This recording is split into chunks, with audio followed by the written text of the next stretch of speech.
بسم اللہ الرحمن الرحیم۔ السلام علیکم۔ وعلیکم السلام۔ ہم نے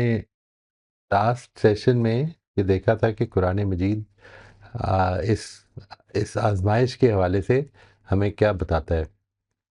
ایک اسی سے ریلیٹڈ پہلو جو ہے، میں اس کے اوپر بھی I think it deserve special attention, تاکہ وہ یاد دہانی رہے۔ یعنی یہ ہم عام طور پہ بھول جاتے ہیں۔ یہ فریز عام طور پہ آپ کو بہت سننے کو ملے گا، ہر روز ہی ملے گا۔ میرا خیال ہے کہ اتنا کامن فریز ہے یہ کہ لائف از ناٹ فیئر۔ ٹھیک ہے جی، life is actually not fair. زندگی جو ہے، یہ زندگی یہ بالکل فیئر نہیں ہے۔ یعنی یہ اس کے فیئر نہ ہونے کی کچھ وجوہات ہے۔ میں نے یہ عرض کیا تھا، اس میں ایک چھوٹی سی گزارش کی تھی میں نے، کہ اللہ تعالیٰ نے اس دنیا کی زندگی کے حوالے سے جو اپنی ایک بنیادی صفت ہے، فیئرنس کی، جسٹس کی، عدل کی، عادل ہونے کی، قائم بالقسط ہونے کی، اس کو روکا ہوا ہے، وہ ڈیفرڈ ہے۔ اس چیز کو اگر ہم سمجھ گئے ہیں کہ یہ زندگی آزمائش ہے، تو یہ چیز سمجھنے میں کوئی بہت مشکل تو نہیں ہوتی، لیکن ہم بار بار اس کو بھول جاتے ہیں۔ یعنی وی ٹینڈ ٹو forget، بیکاز یہ جو فیئرنس کی تڑپ ہے، یہ جو فیئرنس کی ہماری ضرورت ہے، یہ اتنی اسٹرانگ ہے ہماری فطرت کے اندر، اتنی اسٹرانگ ہے کہ اس کی وجہ سے ہم بار بار یہ بھول جاتے ہیں، اور بار بار اس پر ہمیں ایک رکاوٹ محسوس ہوتی ہے، اینڈ وی ٹینڈ ٹو سے اٹ آؤٹ لاؤڈ کہ زندگی بالکل انفیئر ہے۔ یعنی اس دنیا میں یہ ایک اندھیر نگری ہے، اور یہ واقعی اگر یہ دنیا ایک کمپلیٹ میری زندگی کی کمپلیشن ہے اس جگہ پہ، تو پھر یہ واقعی ایک اندھیر نگری ہی ہے۔ اس بات کو ویسے تو عقلاً بھی سمجھا جا سکتا ہے، لیکن میں چاہتا ہوں کہ قرآن مجید کی روشنی میں بھی دیکھیں ہم کہ اس سے کیا مراد ہے، یعنی کیوں ایسا ہے۔ یعنی ایک بات تو یہ کہ قرآن یہ عقل سے یہ معلوم ہو جاتا ہے کہ اگر آزمائش کرنی ہے اور آپ کو اس کی فریڈم نہ ملے کہ آپ جو چوز کرنا چاہتے ہیں، جو کرنا چاہتے ہیں، وہ خود چوز کر سکیں اپنی فریڈم کے ساتھ، تو اصل میں وہ آزمائش پھر ہو نہیں سکتی۔ یعنی آپ کو اگر ایک خاص ڈگر پر ڈال دیا جائے اور اس ڈگر سے آپ ہلیں تو ساتھ ہی ایک شدید قسم کی سزا مل جائے یا زندگی ختم ہو جائے، تو ہم ایک دوسرے کو دیکھ کے بڑا سبق حاصل کر لیں گے۔ یعنی ایک آدمی نے جھوٹ بولا اور آسمان سے بجلی گری اور وہ فنا ہو گیا، اور اگر یہ ہو رہا ہے، ہمارے سامنے ہو رہا ہے، تو اٹ بیکمز ویری ڈیفیکلٹ کہ پھر ہم اس طرح کی کوئی اپنے لیے گنجائش سمجھیں کہ ہم اگر کوئی غلط کام کریں گے تو بچ جائیں گے۔ یعنی یہ ایک دفعہ، دو دفعہ، تین دفعہ اگر ہر روز ہمارے سامنے یہ واقعات آ رہے ہیں کہ زندگی بالکل فیئر ہو جائے، اور زندگی کے فیئر ہونے کا پھر یہ نتیجہ نکلے گا کہ پہلی ہی غلطی پر پھر انسان کو پکڑ لیا جائے۔ یعنی انسان کا معاملہ جو ہے وہ اس جگہ تک پہنچ جائے تو انسان کو اچھا کرنے پر فوراً ریوارڈ مل جائے اور برا کرنے پر فوراً سزا مل جائے۔ اگر یہ رول بنا دیا جاتا تو ظاہر ہے کہ آزمائش نہیں ہو سکتی تھی۔ قرآن مجید نے بھی اس کو، یہ ایک عقلی چیز ہے۔ یعنی اگر آپ نے انسان کو اس کی گنجائش ہی نہیں دی کہ وہ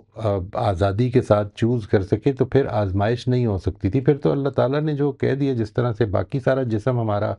جس طرح سے باقی ساری زندگی سبمیٹڈ ہے، اس طرح ہماری ول پاور بھی سبمیٹڈ ہوتی اس کے آگے، اور ہم صرف وہی کچھ کر سکتے ہوتے۔ اگر یعنی گنجائش ہوتی بھی تو وہ گنجائش، دو واقعات دیکھتے اور گنجائش ختم ہو جاتی ہے، اس کے بعد اس کا حوصلہ ہی نہ کر پاتے۔ تو یہ ایک تو عقل کا تقاضا بھی یہ ہے کہ انسان کی اس آزمائش کے لیے عدل کو روک دیا جائے، لیکن اس کے ساتھ ہی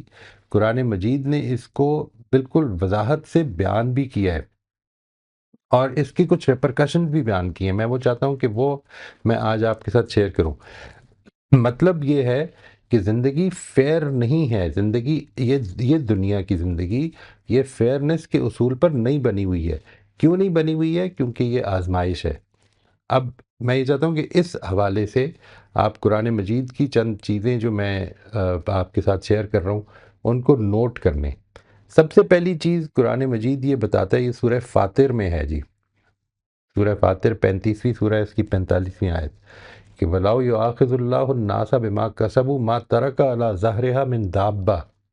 وَلَكِنْ يُؤَخِّرُهُمْ إِلَى أَجَلٍ مُّسَمًّى فَإِذَا جَاءَ أَجَلُهُمْ فَإِنَّ اللَّهَ كَانَ بِعِبَادِهِ بَصِيرًا۔ لوگوں کو ان کے اعمال پر اگر اللہ فوراً پکڑنے والا ہوتا تو زمین کی پشت پر کسی جاندار کو باقی نہ چھوڑتا، مگر وہ انہیں ایک مقرر وقت تک مہلت دیتا ہے۔ اس مہلت میں ان کو انصاف کا معاملہ نہیں ہو رہا ان کے ساتھ، یعنی فیئرنیس نہیں ہو رہی کہ ان کو پکڑا جائے یا ان کو فوراً انعام مل جائے۔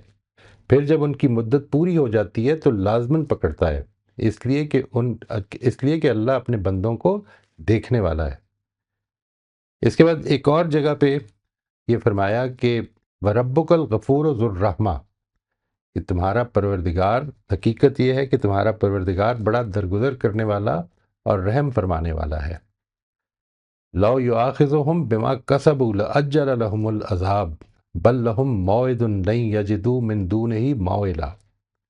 وہ ان کے اعمال کی پاداش میں انہیں اسی وقت پکڑنے والا ہوتا تو ان پر فوراً عذاب بھیج دیتا، لیکن ان کے لیے ایک وقت مقرر ہے، وہ جب آ جائے گا تو یہ اس کے مقابلے میں کوئی پناہ کی جگہ نہ پائیں گے۔ ایک پہلو سے یوں سمجھ لیں کہ اس میں ایک مسئلہ بنتا ہے، یہ ہم اپنے سیشن میں بھی اس کو بار بار وٹنس کر چکے ہیں۔ لوگ جب یہ کہتے ہیں کہ اتنا ظلم ہو رہا ہے، اللہ تعالیٰ اتنا ظلم کیوں ہونے دیتا ہے، یہ معاملہ اتنی سخت آزمائش کیوں ہے، یہ کتنی گنجائش دے دی جائے گی،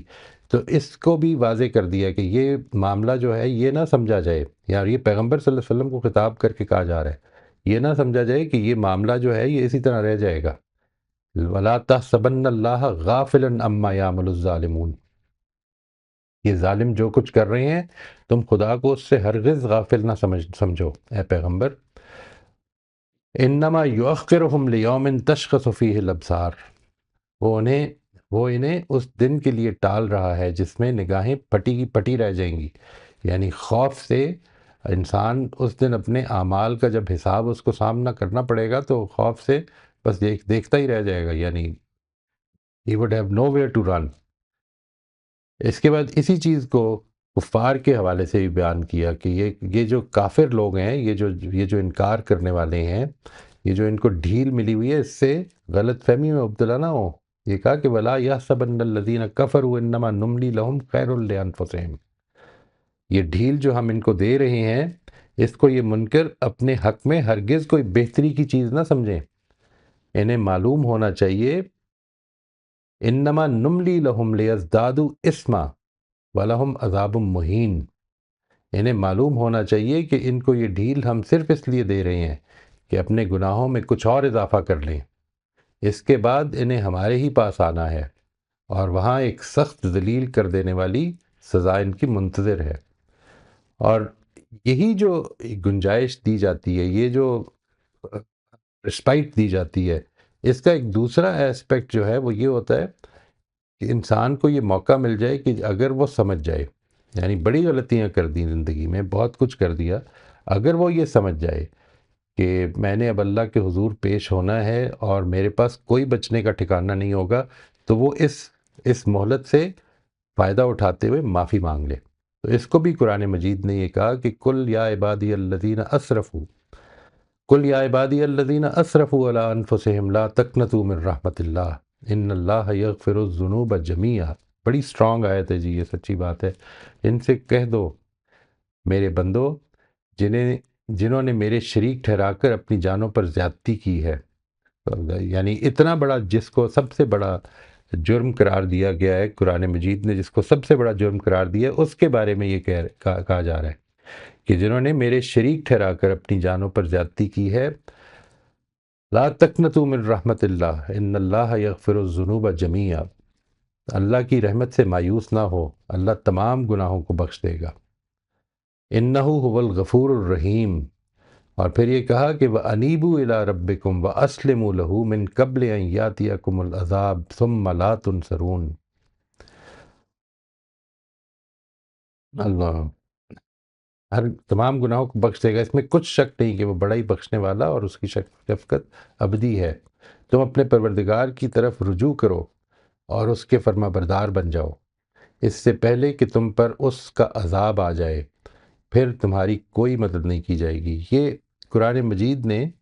یہ بتا دیا ہے اس ضمن میں کہ اس وقت جو ہماری جو زندگی ہے وہ کیوں انفیئر ہے۔ Why is it unfair? اس لیے کیونکہ موقع ملا ہوا ہے، زندگی میں موقع ملا ہوا ہے۔ کچھ چیزیں اللہ تعالیٰ کی طرف سے یاد دہانی کے طور پر ہو رہی ہیں تاکہ انسان پلٹ آئے۔ یہ جو انفیئرنس ہے، یعنی میں یہ دیکھتا ہوں کہ میں بہت اچھے کام بھی کروں تو مجھے رسپانس اچھا نہیں ملتا، میں اگر ٹھیک معاملہ کر رہا ہوں تو میرے ساتھ کوئی بہت اچھا معاملہ لازماً نہیں کہ ہو رہا ہو۔ یہ سب چیزیں جو ہیں ان کو ایک تو یہ قرآن مجید نے عقلاً یعنی ریشنلی اس کو بتایا کہ دیکھو یہ معاملہ ہو نہیں سکتا تھا، اگر معاملہ جو ہے وہ فوراً عدل کا کر دیا جاتا تو یہ آزمائش ممکن نہیں تھی۔ مہلت دی جاتی ہے، اور یہ مہلت دی جاتی ہے کفار کو یا نہ ماننے والوں کو کہ وہ اور اضافہ کر لیں۔ اور اس میں جو ایک قانون خود قرآن مجید سے معلوم ہوتا ہے کہ جس وقت ایک اجتماعی سطح پر معاملہ اس طرح ہو جاتا ہے تو پھر اللہ تعالیٰ فراخی بھی پیدا کر دیتا ہے کہ اب تم جتنا چاہے اب انجوائے کر لو، because this is your last few moments of enjoyment. تمہاری زندگی تو ابدی ہے لیکن تمہارے یہ مومنٹس آف انجوائمنٹ آخری ہیں کچھ، اس لیے جتنا کرنا ہے کر لو۔ اور اگر آپ کی زندگی میں آزمائشیں آ رہی ہیں تو اس کو بھی ذہن میں رکھیے گا کہ وہ آزمائشیں اللہ تعالیٰ کی ایک علامت ہے کہ اس نے آپ کو ابھی چھوڑا نہیں ہے۔ آزمائشیں سے میری مراد ہے اگر مشکلات بھی آ رہی ہیں، ظاہر ہے کہ وہی ایسپیکٹ کہ آزمائش تو سب کچھ ہی ہے، لیکن اگر یہ یاد ہے مجھے تو یہ اس لیے کہ اللہ تعالیٰ نے مجھے ابھی چھوڑا نہیں ہے۔ اور دوسرا ایک ایسپیکٹ قرآن مجید نے ایک اور بھی واضح کیا جی، وہ یہ کیا کہ یعنی اللہ تعالیٰ نے یہ ایک ارینجمنٹ کی کہ میں نے اس دنیا میں عدل کو روکا تو ہوا ہے، لیکن میں نے کچھ اپنے دن مقرر کر دیے اور ان دنوں کو ہسٹری میں سیو بھی کر دیا ایک نوعیت سے، اور وہ آخری مرتبہ سیو کیا اس کو محمد رسول اللہ صلی اللہ علیہ وسلم کی سوانے کی حیثیت سے قرآن مجید میں۔ ٹھیک ہے جی، اور قرآن مجید کو آپ اس طرح سے جو ہم کہتے ہیں کہ یہ سرگزشت انذار ہے، وہ سرگزشت انذار کے نتائج نکال کر اس کو سیو کر دیا۔ یہ کیا پہلو ہے، اس کو تھوڑا سا سمجھ لیجئے۔ یعنی اللہ تعالیٰ یہ کہتا ہے کہ اس میں کوئی شبہ نہیں کہ عدل کو ویسے تو روکا ہی جائے گا، ظاہر ہے کہ عدل اگر کر دیا جائے گا تو پھر انسان کی آزمائش نہیں ہو سکتی، لیکن میں نے کچھ موقع ایسے رکھے کہ جس میں اپنے رسول بھیجے دنیا میں۔ وہ جب میں رسول بھیجتا ہوں تو وہ اصل میں آخرت کی علامت بن کے آتے ہیں، یعنی قیامت اللہ تعالیٰ کے وہ یوم العدل یوم الدین جو آنا ہے اس کی نشانی بن کے آتی ہیں۔ وہ اس دنیا میں بالکل وہی معاملہ اپنی قوم کے ساتھ کر دیتے ہیں جو آخرت میں تمام انسانوں کے ساتھ ہونا ہے۔ یعنی وہ کیا کرتے ہیں، حضرت لوط آتے ہیں، ان کی قوم میں جو بھی برائی ہے، لیکن اصل ان کا جو جرم ہے وہ رسول کا انکار ہے۔ اللہ تعالیٰ ان کو موقع دیتے ہیں، موقع دیتے ہیں یہاں تک کہ بات ان کو پوری طرح سے سمجھ میں آ جائے۔ بات سمجھ میں آ جاتی ہے اور پھر اس کے بعد بھی اگر لوگ انکار پر ڈٹے رہتے ہیں تو پھر اچھوں کو الگ کر دیا جاتا ہے اور بروں کو الگ کر دیا جاتا ہے، اور بروں کے اوپر سزا کا تازیانہ برس پڑتا ہے۔ یہ جتنے بھی رسول آپ اگر اس معاملے میں قرآن مجید کی صورتیں نکال لیں تو اس میں سورہ آراف، سورہ ہود، سورہ آئی تھنک سورہ شعراء، سورہ قمر، یہ سورہ قمر، یہ بنیادی میجر صورتیں ہیں کہ جن میں اصل میں یہ قانون بہت بہت زور سے بیان ہوا ہے، یعنی جھنجھوڑ کے بیان کیا گیا ہے کہ دیکھو اس میں تو کوئی شک نہیں کہ اللہ تعالیٰ نے آخرت برپا کرنی ہے تمام انسانوں کے لیے، اور اس وقت تک عدل روکا گیا ہے، لیکن وہ موقع زندگی میں اس دنیا میں آئے ہیں، تاریخ میں آئے ہیں، اور آخری مرتبہ وہ موقع محمد رسول اللہ صلی اللہ علیہ وسلم کے ہاتھوں آیا کہ جس میں ایک پیغمبر کو بھیجا گیا، ایک رسول کو بھیجا گیا اس کی قوم میں، اور یہ یاد رکھیے گا کہ رسول ہمیشہ اپنی ہی قوم میں آتا ہے، یعنی وہ انہی لوگوں میں آتا ہے جن کی وہ زبان بولتا ہے، جن میں پلا بڑا ہوتا ہے، انہی میں آ کر وہ ان کو انذار کرتا ہے اور یہ کہتا ہے کہ میں اللہ تعالیٰ کی طرف سے کوئی فقیر نہیں ہوں کہ تمہارے پاس آ کے صرف دعوت دے کے چلا جاؤں گا، میں ایک رسول ہوں خدا کا، اور رسولوں کے بارے میں اللہ کا قانون یہ ہے کہ اگر تم میری بات نہیں مانو گے تو اس دنیا میں تمہاری آخرت برپا ہو جائے گی۔ یہاں پر جو چھانٹنا ہے اللہ تعالیٰ نے اچھوں اور بروں کو الگ الگ کر دینا ہے آخرت میں، وہ اس دنیا میں کر دیا جائے گا۔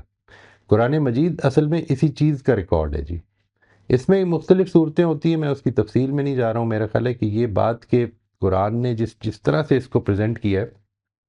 میں نے بتایا سورہ اعراف میں، سورہ ہود میں، آپ خاص طور پہ اس کو اگر آپ دیکھیں گے تو آپ کو بڑی تفصیل سے یہ چیزیں مل جائیں گی، یعنی سورہ شعراء میں اور سورہ قمر میں۔ یہ اس پر ایسے ہی، قمر از دا اسمالسٹ سورہ، بالکل ہی بریف، بالکل 2-3 صفحے کی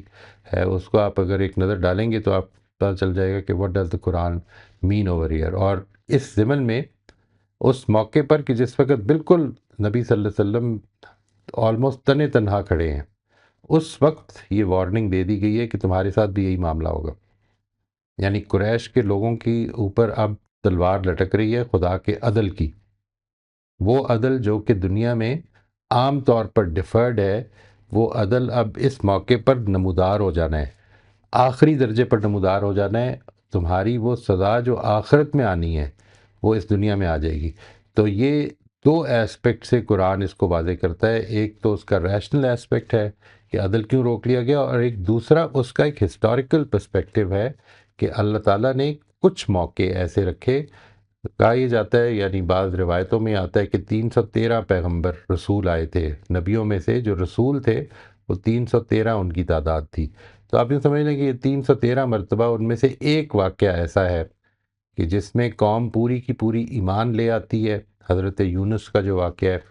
اور سارے ہی جو ہیں پھر وہ فلرش کرتے ہیں۔ اور یہ بھی بتا دیا کہ پھر ان کی آزمائش اس پہلو سے ہوگی کہ اب وہ دنیا میں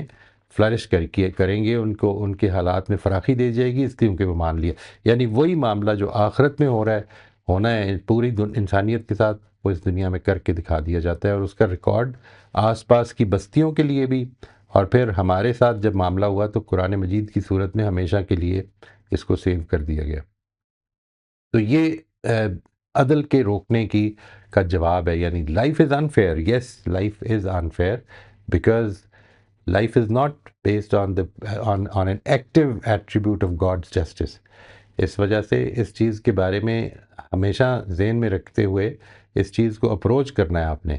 زندگی کو جو اپروچ، جو آپ کی کنسٹرکشن بنے زندگی کے حوالے سے، وہ یہ بنے کہ زندگی نے انفیئر رہنا ہے اور میری ایکسپیکٹیشنز اس کے مطابق ہی ہونی چاہیے۔